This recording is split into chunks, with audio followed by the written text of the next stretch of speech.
Hello मेरे student, welcome back my YouTube channel potential study IQ। कैसे हैं आप लोग? उम्मीद है बहुत अच्छे होंगे और अपनी तैयारी अच्छी तरह से कर रहे होंगे। हम लोग क्लास 12 का फिजिक्स पढ़ा रहे थे, पढ़ रहे थे, जो कि अपना कंटिन्यू करेंगे अपना क्लास को। अपना पार्ट 6 है, ठीक है। और ये लास्ट टॉपिक है इस चैप्टर का। चैप्टर 7 है अपना। इसका नाम है क्या? Alternate current. इसे हिंदी में क्या बोलते हैं? प्रतिवर्ती धारा। ठीक है, ये धारा आपस में क्या हो रहा है? चेंज हो रहा है, इसे नाम पड़ेगा प्रतिवर्ती धारा। तो अपना चैप्टर अपना लास्ट होगा इस क्लास का, ठीक है। तो चलिए शुरू करते हैं अपना क्लास के बारे में। सबसे पहला पॉइंट आता है क्या? ट्रांसफार्मर। इसे हम लोग पढ़ेंगे, क्या पढ़ेंगे? ट्रांसफार्मर। इसे तुम्हारा 9 क्या बोल 7.9 NCERT बुक में दिखा रखा है, ठीक है, आप देख सकते हैं इसको, ठीक है ना। तो सबसे पहला ट्रांसफार्मर है क्या, तो सुनिएगा। ट्रांसफार्मर एक ऐसा युक्ति है जो तुम्हारा क्या करता है, मतलब कम वोल्टेज को, मतलब AC को क्या करता है, मतलब सॉरी DC को किस में करता है? AC में कन्वर्ट कर देता है, ठीक है। अब कहने का मतलब है यहाँ पे बताया जा रहा है क्या, और इसे मतलब यूज करने के लंबे लंबे दूरी तय करते हैं।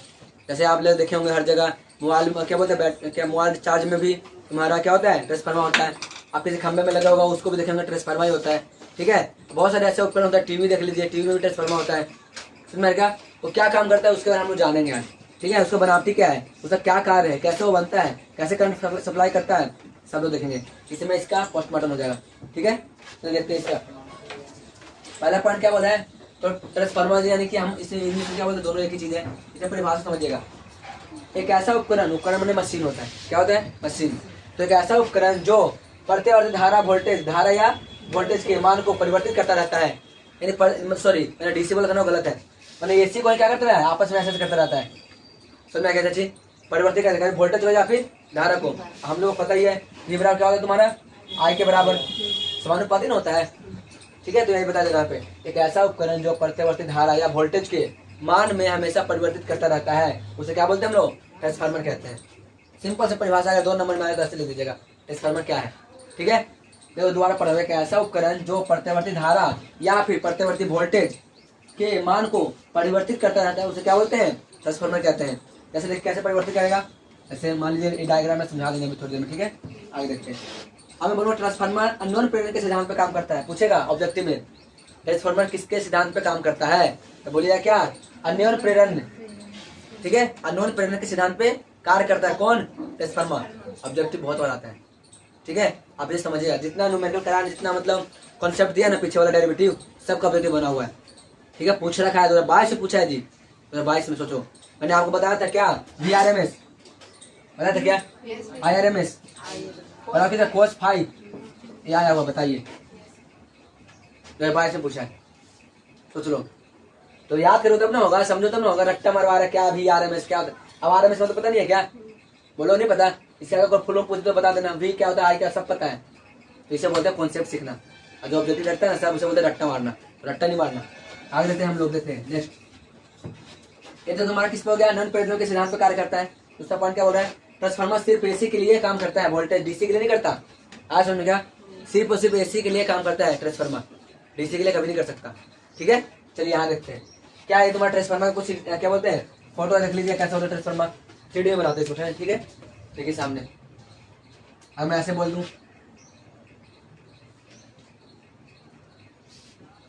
ऐसा है ना, ये तुम्हारा तार है, ठीक है, ऐसे। और तुम्हारा ऐसे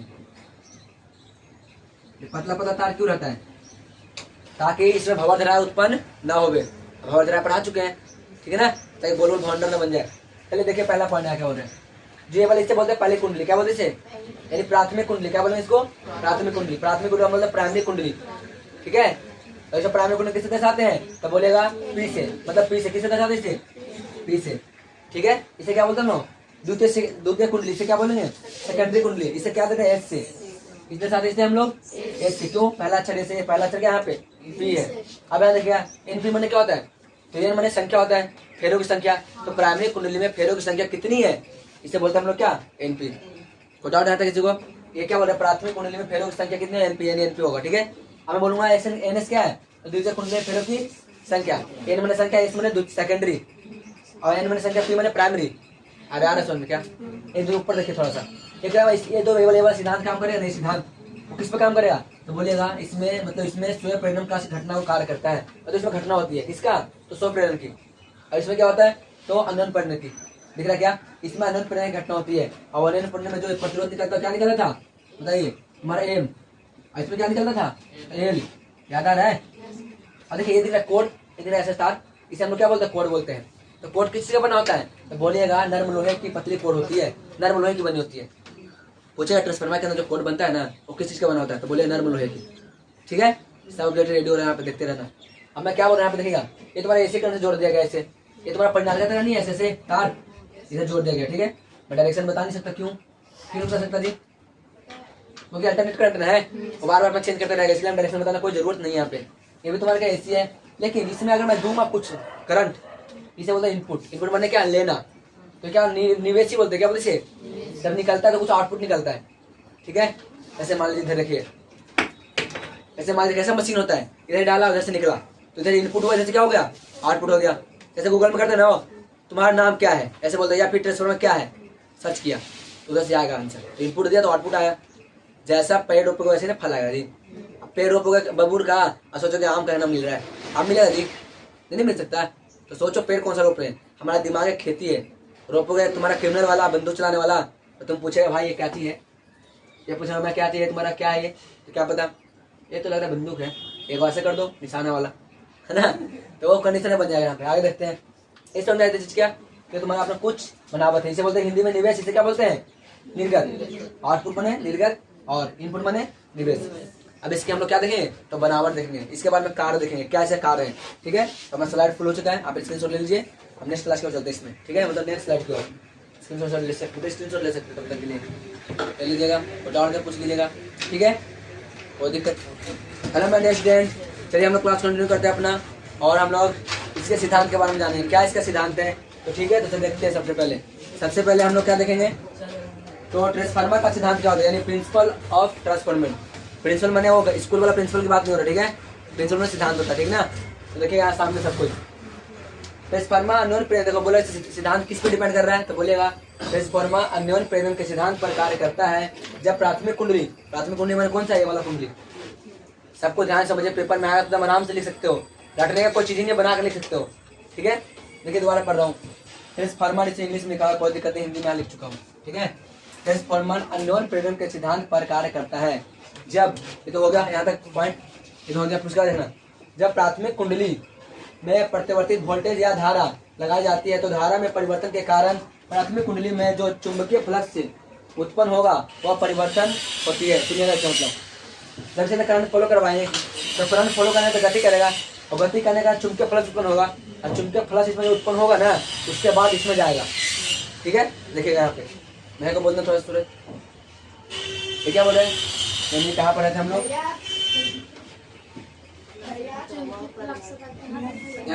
दोबारा से पढ़ लेते, देखना। प्राथमिक कुंडली में जो चुंबकीय फ्लक्स, यानी इसे बोलते हैं हम लोग क्या, बी माने चुंबकीय फ्लक्स, ई माने इलेक्ट्रिक फ्लक्स, ठीक है, होता है, वह परिवर्तित होती है, या चुंबकीय फ्लक्स द्वितीय कुंडली से जुड़े हुआ रहता है। किसे रहता है, जुड़ा हुआ, नहीं जुड़ा हुआ क्या, अरे देखो नहीं जुड़ा हुआ, यहाँ पे तार में जा रहा है जी, सब आपस में जुड़ा हुआ है। ठीक है, ये कैसा है, एक प्लेट है, पतला पतला पतला पतला, इसे इकट्ठा कर दिया गया है। ठीक है, अब ऐसे लगा दिया गया, उसमें तार फेर लगा दिया गया। ठीक है, कभी भी देख लीजिएगा, बैटरी भी आता है, ट्रांसफार्मर चार्जर खराब होता है किसी का, खोल कर देखना इतनी वो रहेगा। ठीक है, उसमें लपटा हुआ रहेगा बड़ी तार। ठीक है, वैसा रहता है। अब आगे देखना क्या बोल रहा है, यह चुंबकीय फ्लक्स द्वितीय कुंडली से क्या जुड़ा हुआ रहता है, जिसके कारण, जिसका अर्थ है कि द्वितीय कुंडली में भी चुंबकीय फ्लक्स का मान भी परिवर्तित होता रहता है। जैसे हम लोग फ्राइडे के नियम में जानते हैं, क्या जानते हैं, क्या कोई तुम्हारा ऐसा रहेगा बाबू तो ये वाला भी इफेक्टिव हो जाएगा, ये होता है क्या, अच्छा नहीं बनेगा, ऐसे होता है, गतिशील नहीं है, करंट जब जा रहा है गतिशील नहीं है, गतिशील होता है ना, इसमें फ्लक्स होगा उत्पन्न, इसमें हो जाएगा। आर सुनने क्या, फिर क्या हो रहा है देखना, हम जानते हैं कि क्या जानते हैं हम लोग, फ्राडे के नियम कहता है कि चुंबकीय फ्लक्स में परिवर्तन होता है तो यह फिर विद्युतवाहक बल यानी इलेक्ट्रोमोटिव फोर्स उत्पन्न होता है। आज सुनिए क्या, फ्राडे का नियम क्या कहता है कि अगर ये गति करेगा चुंबकीय फ्लक्स उत्पन्न होगा, जिसकी वजह से क्या होगा, इलेक्ट्रोमोटिव फोर्स उत्पन्न होगा। क्या ये गलत है, कितना पढ़ाया ना मुझे। और कभी कभी क्या उत्पन्न हो जाता है, इसका प्रतिवर्ती धारा भी उत्पन्न हो जाता है, बताया था ना, तो तुम्हारा कुछ इस कंडीशन में ऐसा होता है, यानी इलेक्ट्रोमोटिव फोर्स उत्पन्न होता है, जिसे हम लोग क्या बोलेंगे, ओमेगा बोलेंगे, सॉरी क्या बोलते हैं, अपसाइलन बोलेंगे, क्या बोलेंगे, अपसाइलन। अब आगे देखते हैं, अतः द्वितीय कुंडली में उत्पन्न प्रेरित विद्युत वाहक बल, जिसे हम लोग क्या बोलते हैं, इलेक्ट्रोमोटिव फोर्स। ठीक है, इसे बोलते हैं अपसाइलन। ठीक है, अब यहाँ देखना, ये तुम्हारा अपसाइलन बराबर कर, अपसाइलन एस क्यों लिखा बाबू, क्योंकि द्वितीय कुंडली है, सेकेंडरी है, समझ में आ गया। और तुम्हारा डेल डी फाइव बटा dt, यानी फ्लक्स में परिवर्तन, फ्लक्स में परिवर्तन यानी क्या है, फाइव फ्रैक्शन है जी, मैं बी भी लिख सकता हूँ, यहाँ पे कोई दिक्कत नहीं होगा। सेम समझ में आ गया। चुंबकीय फ्लक्स में परिवर्तन, परिवर्तन में बटे बाय टाइम, ठीक है। और तुम्हारा ये बराबर क्या होता है, अगर मैं फेरों की संख्या n कर दूं तो देखिएगा, फेरों की संख्या n एस क्यों लिया, सेकेंडरी में फेरा हो रहा है। देखिए यहाँ पे लिखे थे एस एन एस मैंने क्या, सेकेंडरी मतलब द्वितीय कुंडली में फेरों की संख्या। समझ में आ रही चीज क्या। नेक्स्ट क्या बोल रहे हैं यहाँ पे देखिएगा, अरे ना ई एस, ये समझ क्या होता है, इलेक्ट्रोमोटिव फोर्स, ठीक है। इसे हम लोग क्या बोलते हैं, अब ये क्या है माइनस एन एस और डी फाइव डी टी। ये माइनस क्यों लगा, आपको बताया क्या होगा, मतलब बताया है इसमें क्या कि अपना जो करंट उत्पन्न होता है वो विरोध करता है उत्पन्न होने का। तो बोलता है कि मैं पीछे में जा रहा हूँ, फोर्स लग रहा है, इसके वजह से तुम्हारा करंट मालूम चला था इस वाले नियम से। नहीं बताया था क्या, फ्लाइंग का लेफ्ट हैंड रूल से। नहीं तो ऊपर नीचे में करंट जाए तो ऊपर इलेक्ट्रॉन होगा, पीछे वाले लेक्चर में देखिए आपको समझ में आ जाएगा, ठीक है। यानी क्या ये मतलब क्या बोलते हैं, क्या बोलते हैं इसे, अपसाइलन सॉरी इलेक्ट्रोमोटिव फोर्स, जो कि है शेष में क्या कुंडली है, आगे मर गया एन एस और क्या होता है यहाँ पे फाइव, मतलब डेल फाइव बटे डेल टी, यानी परिवर्तन हो रहा है फ्लक्स में। माइनस बता रहा है तुम्हारा लेंज का नियम, और कुछ नहीं बताता, ठीक है। चलिए यहाँ तो समझ में आ रहा है। अब आगे हम लोग देखेंगे क्या, इसी की तरह सेम उससे मैं द्वितीय कुंडली में किया, मैं किसमें करूंगा, प्रथम कुंडली में करूंगा। तो देखिए मैंने दो बार से बताता हूँ, मैंने बोला कि द्वितीय कुंडली इसमें मैंने चुंबकीय, इसमें तुम्हारा करंट फॉलो होगा तो चुंबकीय उत्पन्न होगा, चुंबकीय फ्लक्स, और चुंबकीय फ्लक्स उत्पन्न होगा तो इससे जुड़ा रहेगा, है ना। तो ये वाला इससे जुड़ा है, आपस में जुड़ा हुआ है। लेकिन जो मैं अभी बात कर रहा हूँ सेकेंडरी वाला की बात कर रहा हूँ। और फिर दोबारा इसके बाद क्या बात करें हम लोग, फर्स्ट वाला का, समझ में आ रहा क्या, उसमें कितना चुंबकीय फ्लक्स उत्पन्न होगा, कैसे फॉर्मूला है सब, ठीक है। तो अपना स्लाइड यहाँ तक फुल हो चुका है, आप स्क्रीनशॉट ले सकते हैं, ठीक है। ले लीजिए और अच्छी तरह से नोट बना लीजिएगा ताकि पेपर में करेक्ट करके आ सकते हैं, ठीक है। स्क्रीनशॉट ले सकते हैं तब तक के लिए, ले लीजिए। और किसी हेलो माय डियर स्टूडेंट, चलिए अपना क्लास कंटिन्यू करते हैं अपना। और हम लोग सेम टू सेम सेकंड कुंडली में देखे थे ना, उसमें फर्स्ट कुंडली हम लोग देखेंगे क्या इसमें प्रोसेस चल रहा है, ठीक है। ट्रांसफार्मर चल रहा है, ठीक ना। तो देखिए यहाँ पे लिखा हुआ ऑलरेडी से मिटाया नहीं गया, ठीक है। देखिएगा इसी प्रकार, जिस प्रकार अब सेकंड वाला में किए थे ना हम लोग, सेकेंडरी वाले में अब फर्स्ट वाले में करेंगे। तो इसी प्रकार यदि प्राथमिक कुंडली पी में प्रेरित विद्युत बाहर बल यानी इलेक्ट्रोमोटिव फोर्स, जिसे हम लोग क्या बोलते हैं, अपसाइलन बोला जाता है, ठीक ना। अपसाइलन, इसको हम क्या देखेंगे, तो देखिएगा अब साइलेंट पी क्यों लगाया, क्योंकि प्राइमरी कुंडली है। कौन सा कुंडली है, प्राइमरी, यानी इसके अंदर जो उत्पन्न होगा इलेक्ट्रोमोटिव फोर्स वो प्राइमरी के लिए होगा। तो अब साइलेंट पी बराबर क्या हो रहा है, माइनस से एन पी क्यों, क्योंकि फेरो की संख्या तुम्हारा है ना, एन मैंने फेरो की संख्या, पी क्यों तो तुम्हारा प्राथमिक कुंडली में। अब फाइव मतलब डेल फाइव बटे डेल टी, ये क्या हो रहा है तुम्हारा फ्लक्स पे परिवर्तन, माइनस क्यों आ रहा है, तो बोलिए लेंज के नियम से आ रहा है। क्यों आ रहा है, बोलिए लेंज का नियम, लेंज का नियम। क्यों, धारा अपने उत्पन्न होने का विरोध करता है, ठीक ना। डी मतलब डी फाइव बटे डी टी क्या होता है, मतलब धारा अपने जो उत्पन्न होगा ना उसे क्या करेगा यहाँ पे विरोध करेगा, जिसकी वजह से क्या हो जाएगा, माइनस आना शुरू हो जाएगा, ठीक है। आगे देखते हैं, यदि कुंडली की तारों के प्रतिरोध आर बराबर शून्य मान लेते हैं, कितने मान लेते हैं, शून्य मान लेते हैं, तो आदर्श स्थिति आती है। आदर्श स्थिति का मतलब प्रतिरोध है ही नहीं, जब वो प्रतिरोध है ही नहीं तो उसके अंदर तुम्हारा करंट तो सब जाएगा ना जी। अगर 100 भी दूंगा 100 पहुंचेगा, 80 भी तो 80 पहुंचेगा, लेकिन ऐसा कभी नहीं हो सकता। कोई भी उपकरण अगर चलता है तो कुछ ना कुछ हिट हो जाता है। अब हीट होने का एक सिंपल सी मात्रा है, मतलब है उसका एनर्जी कन्वर्ट हो जा रहा है हीट में, ठीक है। बाद में नोट करिएगा, ठीक ना, बोलो उसको, और देखिए सामने सब कोई, ठीक है, नोट कर लीजिए बाद में, पहले पढ़ लीजिए। चलिए आगे देखते हैं, यह कुंडली के तारों में प्रत्येक रोध मतलब प्रतिरोध क्या है तुम्हारा, आर है, यानी शून्य के बराबर हो जाएगा, ठीक है। जो कि कैसा स्थिति बना देगा, आदर्श। आदर्श का मतलब होता है जैसे करंट फॉलो होगा उतना ही पहुंचेगा, लेकिन ऐसा कोई मशीन है क्या, नहीं है, ट्रांसफार्मर को छोड़ा के। आगे देखना नेक्स्ट, तो तुम्हारा देखना इसका एग्जाम्पल बोलो तो तुम्हारा क्या यहाँ पे देखना, मतलब वोल्टेज किसका, तो पी का प्राथमिक कुंडली का वोल्टेज बता रहा है, और तुम्हारा प्राथमिक कुंडली का वोल्टेज और प्राथमिक कुंडली का इलेक्ट्रोमोटिव फोर्स भी होगा, ठीक है। और दूसरा कुंडली में जाइए, अगर दूसरे कुंडली का वोल्टेज होगा तो दूसरे कुंडली क्या हो जाएगा, इलेक्ट्रोमोटिव फोर्स भी हो जाएगा। इसे ऐसे दर्शा रहे, यहाँ देखिए जब मैं प्राथमिक कुंडली का वोल्टेज की बात करता हूँ तो माइनस एन पी और डेल फाइव बटे डेल टी, माइनस क्या है बताया ना अभी यहाँ पे, वही है। अब मैं इसकी बात करूँ तो इसका समीकरण 1 और इसका समीकरण क्या मान लिया मैंने, 2 मान लिया, माइनस बता लेंज करने की वजह से, और कोई नहीं है। अब यहाँ आता है समीकरण 1 और समीकरण 2 से, तो समीकरण 2 और समीकरण 1 में भाग देने पर क्या करें हम लोग, भागा देने पर, तो भागा देने पर देखिए सब नीचे, दूसरा वाला पहले ऊपर और पहला वाला नीचे, देखिए नीचे ऊपर वाला यहाँ लिख दिया, लिख दे क्या, N S five del five बटे डेल टी, और नीचे क्या होगा तुम्हारा एन पी मैंने ये वाला प्राइमरी वाला, एन फाइव मतलब एन पी है, ठीक है, ये क्या ये पी है, अब पी मैंने प्राइमरी और डेल फाइव बटे डेल टी। अब दोनों सेम है क्या, तो कट जाएगा, क्या हो गया माइनस क्या हो जाएगा, प्लस, यानी ये भी कट जाएगा तो क्या आ जाएगा, प्लस आ जाएगा। अब गौर करना इधर आ गया, बी एस बटे बी पी, इधर बचा ना, इधर क्या बचा, एन एस ना बचा खाली, और क्या बचा एन पी, एन एस मैंने फेरो की संख्या दूसरी कुंडली में, एन पी मैंने फेरो की संख्या पहली कुंडली में, ठीक है। और वी एस क्या है, दूसरी कुंडली में वोल्टेज, अब वी आई क्या है, मतलब वी पी क्या है, प्रथम कुंडली में वोल्टेज। अब यहाँ देखना, मुझे सिर्फ एस का मान निकालना है। किसका निकालना है? एस का। तो जितना भागा में गुना में नहीं आ जाए क्या? मतलब किसका निकालना है? वोल्टेज एस का मान निकालना है, इसका निकालना है। तो भागा में नया कहाँ चल जाएगा? देखिएगा यहाँ पे वी एस बराबर एन एस एरा, तो भागा में था ये वाला वी पी यहाँ पे आ गया, और बचा क्या? एन पी बटे में। समझ में क्या? नेक्स्ट का पॉइंट देखेगा। अब इसे मैंने क्या मान लिया? समीकरण 4 मान लिया। अब किस बात पर डिपेंड कर रहा है तो गौर करना, मैं इसको दोबारा समझा रहा हूँ। तुम्हारा वोल्टेज है ना, फेरों की संख्या पर डिपेंड कर रहा है। देखिए इसका मतलब अगर फेरों की संख्या बढ़ेगा तो ये भी क्या हो जाएगा? अभी घटेगा तो ये भी क्या हो जाएगा? सिंपल सी बात समझ में आ रहा है ना? आगे देखते हैं। फिर एक क्या बोला यहाँ पे? अब एक तुम्हारा वोल्टेज किस पर डिपेंड कर रहा था? बोलेगा वोल्टेज प्राइमरी सेकेंडरी पे। जितना इधर मैं इनपुट दूंगा मतलब ट्रांसफार्मर के अंदर, उतना ही क्या निकलेगा? वो आउटपुट निकलेगा। समझ में क्या? मैं तुमको 100 रुपये दूंगा तो 100 रुपये निकलेगा, क्योंकि जितना मैं पैसा दूंगा उतना निकलेगा। एक तरह से अमीर लोग और अमीर कहाँ बन जाता है। ये तुम्हारा स्कीम है, ठीक है? अक्षय कुमार वाला डायलॉग सबको मत बताते स्कीम, ठीक है? 2 करोड़ वाला और 100 मतलब 1 करोड़ वाला। फिर देखिए आगे देखते हैं, नहीं बोलता है जी चिल्ला चिल्ला स्कीम मत बता देना। 21 दिन में पैसा डबल। देखो कोई फिल्म नहीं देखो, हेरा फेरी में रहता है जी। आगे देखते नेक्स्ट। नहीं क्या बता यहाँ पे देखेगा या वी एस क्या बता रहे हैं यहाँ पे? देखना वोल्टेज किसका है यहाँ पे? सेकेंडरी का। यहाँ क्या है तुम्हारा वोल्टेज? तो प्राइमरी का। और यहाँ देखना वोल्टेज क्या है? सेकेंडरी। मतलब क्या है यहाँ पे? इसमें डिपेंड कर रहा है, ठीक है? ये बढ़ेगा तो ये भी क्या हो जाएगा? बढ़ जाएगा। और देखना वी एस समानुपाती किसका होगा? 1/MP का। मतलब वैध अनुपाती, यानी फेरों की संख्या प्राइमरी में घटेगा तो इसमें क्या वोल्टेज बढ़ेगा। प्राइमरी के अंदर जो होता है ना ट्रांसफार्मर, ऐसा देखिए ऐसे ना होता है। तो क्या बोले यहाँ पे? अगर इसके अंदर प्राइमरी की संख्या कम है तो इसमें क्या हो जाएगा? ज्यादा, और इसमें ज्यादा हो जाए तो इसमें क्या हो जाएगा? कम हो जाएगा। आज समझ क्या? यहाँ पर क्या उल्टा है, ठीक है? आगे देखते नेक्स्ट। और तुम्हारा क्या वोल्टेज इन सभी पर निर्भर करता है, जैसे मैं अभी बताया वी एस पे मतलब एन एस पे, वीपी पे और एनपी पर, ठीक है? आगे देखते हैं। नया क्या बोल रहे? यदि ट्रांसफार्मर आदर्श हो तो आदर्श नहीं बताया ना, आदर्श यहाँ प्रतिरोध क्या होना चाहिए? 0। यदि ट्रांसफार्मर आदर्श हो तो इसमें ऊर्जा हानि शून्य होगा। क्या होगा? यानी इसके अंदर ऊर्जा होगा नहीं, हानि नहीं होगा। लेकिन यहाँ पे कंडीशन आ रहा है, लेकिन ऐसा कोई उपकरण ही नहीं है जिसमें ऊर्जा हार मतलब नहीं होता हो। ऐसा कोई है नहीं दुनिया के अंदर, कुछ ना कुछ जरूर ऊर्जा मतलब नष्ट कर देता हो, ठीक है? ऐसे मान लीजिए कोई भी पंखा भी चल रहा है ना, तो पूरा एनर्जी हम लोग कन्वर्ट नहीं करता, थोड़ा गर्म भी हो जाता है, बल्ब जलता है ना तो यहाँ पूरा लाइट थोड़ा गर्म भी हो जाता है। समझ क्या? तो उसमें एनर्जी कन्वर्ट हो रहा है एक तरह से। ये क्या बोल रहे हैं यहाँ पे? सिर्फ ट्रांसफार्मर ही है जो ऐसा काम करता है। एला ट्रांसफार्मर जैसे हमें कुछ त्रुटियां आ रखा है। देखिए इनपुट देंगे कितना? 100% करंट मान लीजिए 100% एसी दे रहा हूँ तो कितना निकालेगा ये?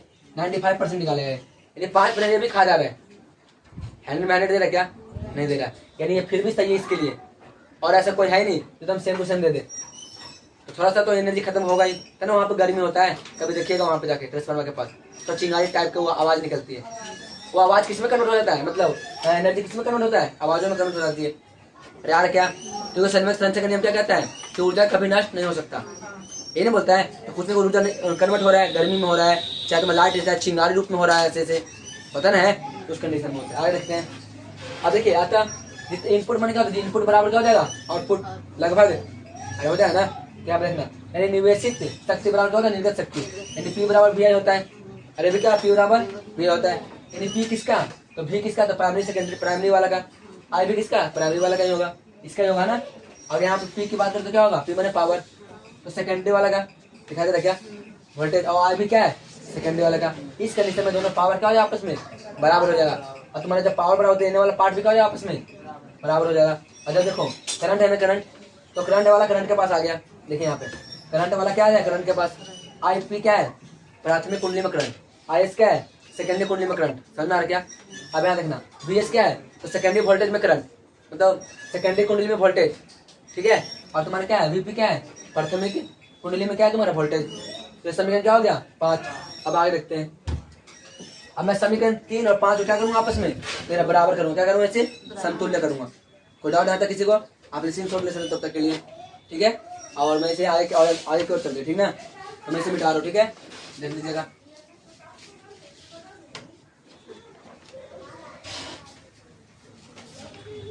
समीकरण 3 रहने देता है, ठीक है? आगे देखते हैं।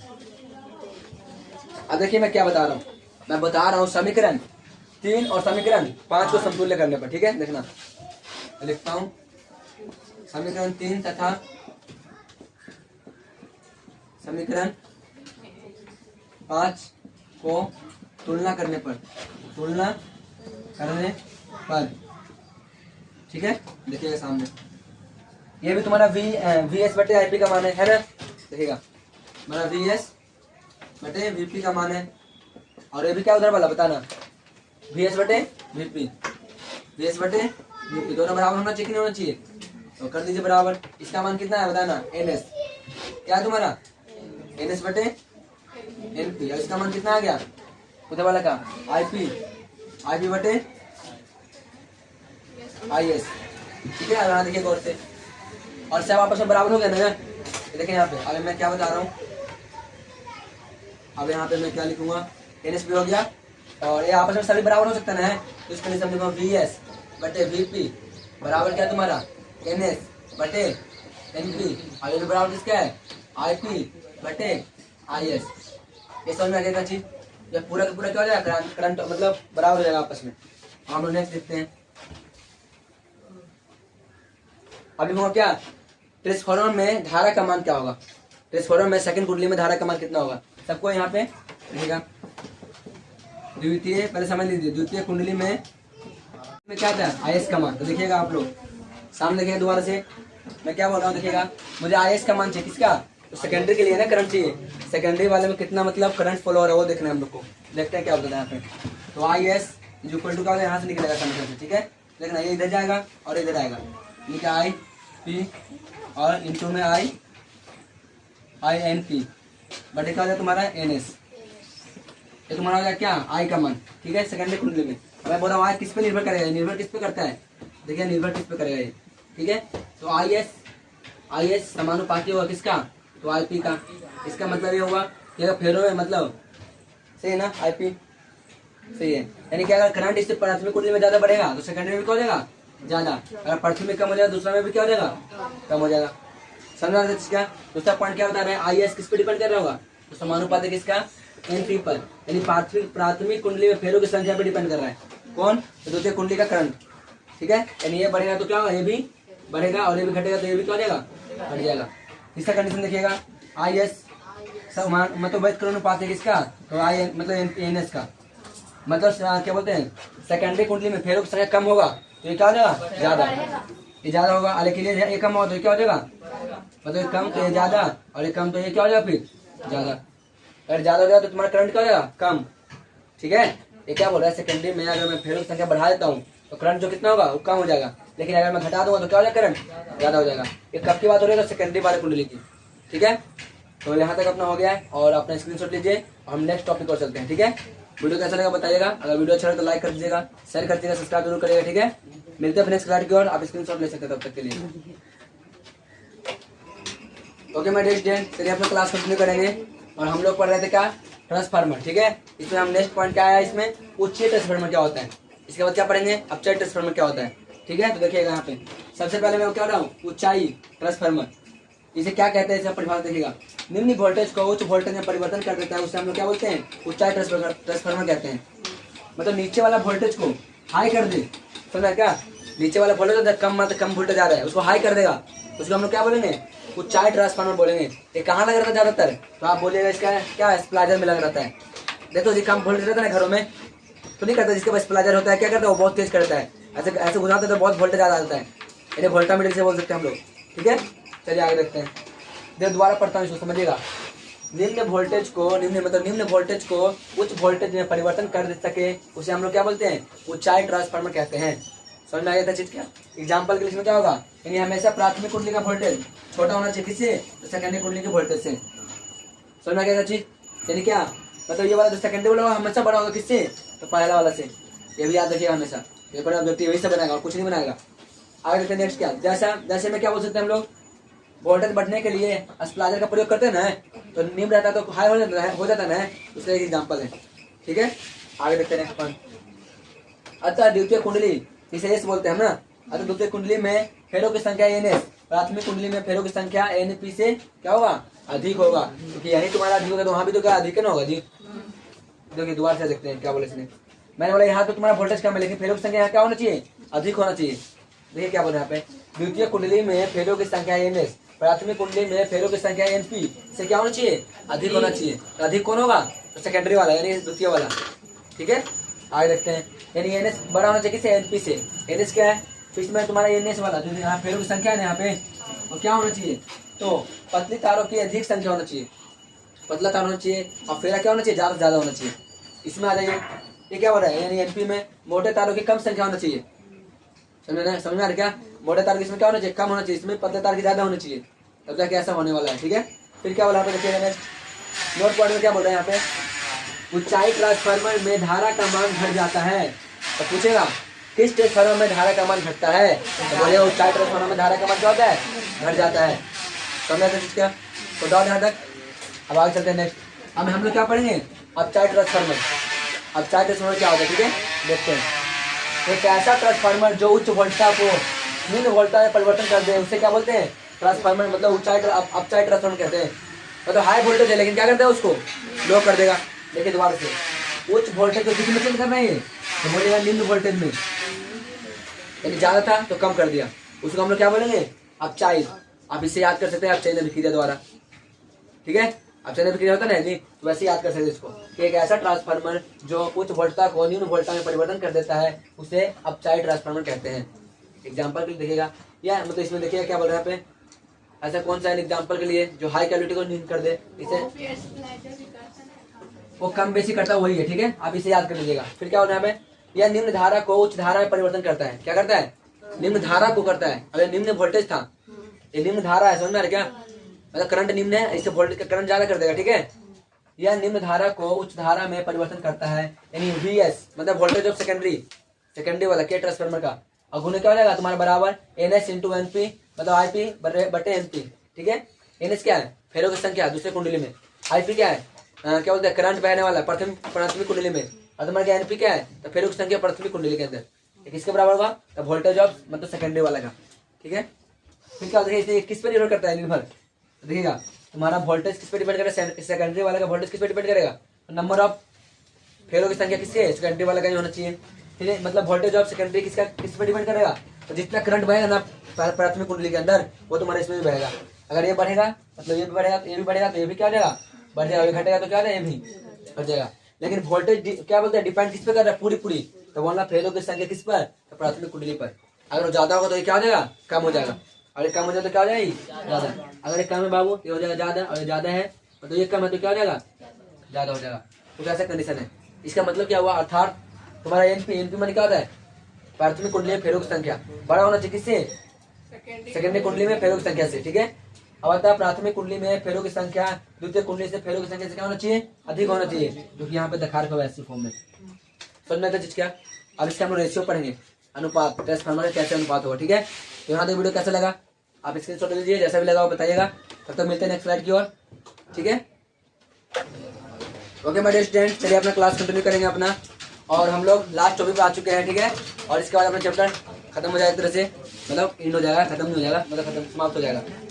चलिए आगे देखते हैं हम लोग क्या पढ़े थे, ट्रांसफार्मर का परिणामी अनुपात, इसे हम लोग क्या बोलते हैं, ट्रांसफार्मर रेशियो। ठीक है, इसका रेशियो हम लोग पढ़ेंगे। क्या इसका रेशियो, इसे किसे दर्शाया जाता है, तो बोलिए आर से। किसे दर्शाएंगे हम लोग, आर से, यानी आर मैंने बोल सकते रेशियो। ठीक है, तो ये क्या होता है फॉर्मूला, वीएस बटे वीपी, यानी वीएस क्या तुम्हारा वोल्टेज किसका, तो सेकेंडरी वाला का, अब वीपी मैंने वोल्टेज किसका, प्राइमरी बटे, दोनों का अनुपात कर देना तो आंसर आ जाएगा। इसे हम लोग क्या बोलते हैं, रेडियस मतलब क्या बोलते हैं उसे, रेशियो बोलते हैं। तो पेपर में आएगा कि ट्रांसफार्मर का परिणामी अनुपात कितना होता है, तो वीएस बटे वीपी। समझ में आ रहा क्या, ये याद रखिएगा।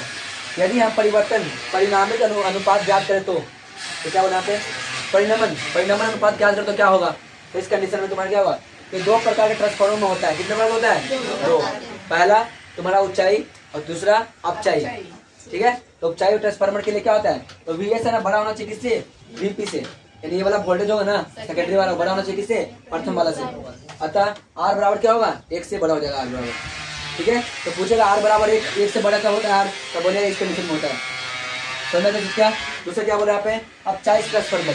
अपचाई ट्रांसफार्मर क्या होता है पूछेगा, उसके लिए मैं बोलूंगा तो वोल्टेज मतलब इससे बड़ा होना चाहिए किससे, मतलब सेकेंडरी वाला बड़ा होना चाहिए क्या, प्राइमरी वाला से।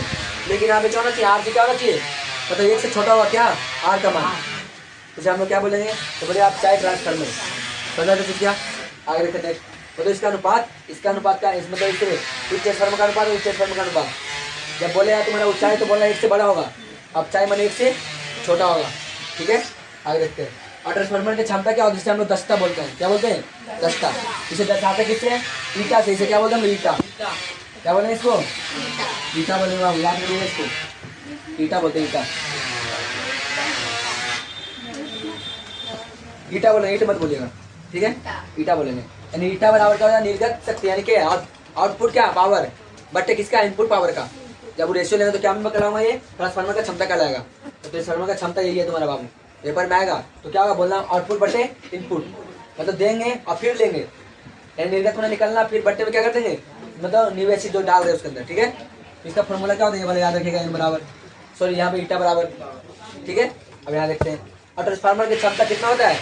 तो बोलिएगा 75% चलिए कहाँ तक? 95% तक का क्षमता होता है।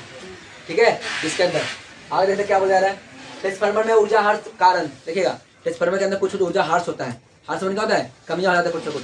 वो किसके वजह से हो रहा है? तो देखिएगा पेपर में आता है ट्रांसफार्मर में हार्स होने के ऊर्जा के कारण लिखिए, 2 नंबर में आपको रहेगा। ठीक है, तो पहले परिभाषा लिखिएगा, फिर एग्जाम्पल लिख दीजिएगा। ये सब एग्जाम्पल है। ठीक ना, तो देखिएगा यहाँ पे ट्रांसफार्मर में ऊर्जा होने का हार्स क्या है? कारण क्या है? देखिएगा ट्रांसफार्मर में ऊर्जा हार्स के निम्नलिखित कारक है। कौन कौन सा निम्नलिखित? मैंने नीचे लिखा हो सभी शब्द में। क्या बोला? पहला तुम्हारा फ्लक्स क्षमता, शरण, मतलब फ्लक्स से परिवर्तन होता है, तो उससे भी क्या होता है? हार्स होता है चुंबक। इसमें समझा क्या? फ्लक्स होता है ना, फ्लक्स, अरे भाई भी चुंबकीय फ्लक्स की बात हो रहा है। ठीक है, यानी कि उससे क्षरण की बात हो रहा है, यानी उसमें कमी हो जाती है। दूसरा पॉइंट भावार्थ। ठीक है, भावार्थ देखिए ट्रांसफार्मर को हमेशा पतला पतला लिया जाता है। क्यों? मोटा क्यों लेते हैं? क्योंकि इसके अंदर भावार्थ ज्यादा उत्पन्न हो जाएगा। अगर भावार्थ ज्यादा उत्पन्न हो तो करंट निकलेगा जी? नहीं निकलेगा। ये भी एक तरह से प्रतिरोध है। ठीक है, इस कंडीशन में से हम भावार्थ से बचा सकते हैं, इसके वजह से कम करके, तो भावार्थ को कम करके हम लिख सकते हैं। ठीक है, यानी क्या बोल रहे हैं यहाँ पे? ट्रांसफार्मर में ऊर्जा हार्स होने का कारण, हाँ, तो भावार्थ भी है। आगे नेक्स्ट, पटलित कोड क्या होता है? पटलित कोड जो मैं आपको ऐसे बताया था, ऐसे नहीं था ये 2 3 बहुत सारा, इसी को हम लोग क्या बोलते हैं? पटलित कोड। पटलित कोड। अब इसी को हम लोग क्या होता है? नर्म लोहा से बना होता है। आप पिछले वाला डायग्राम में उसको देखिएगा, समझ में आ जाएगा। ठीक है, फिर क्या होता है यहाँ पे देखिएगा, कुंडली का प्रतिरोध क्या होता है? मतलब कुंडली का प्रतिरोध भी इस पर डिपेंड करेगा।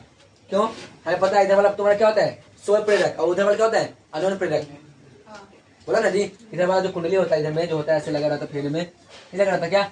इधर जो फेरे में लगा रहता है इसे बोलते हैं स्व प्रेरक, इसे बोलते हैं क्या? अनोन प्रेरक। ठीक है, और आगे देखते हैं नेक्स्ट।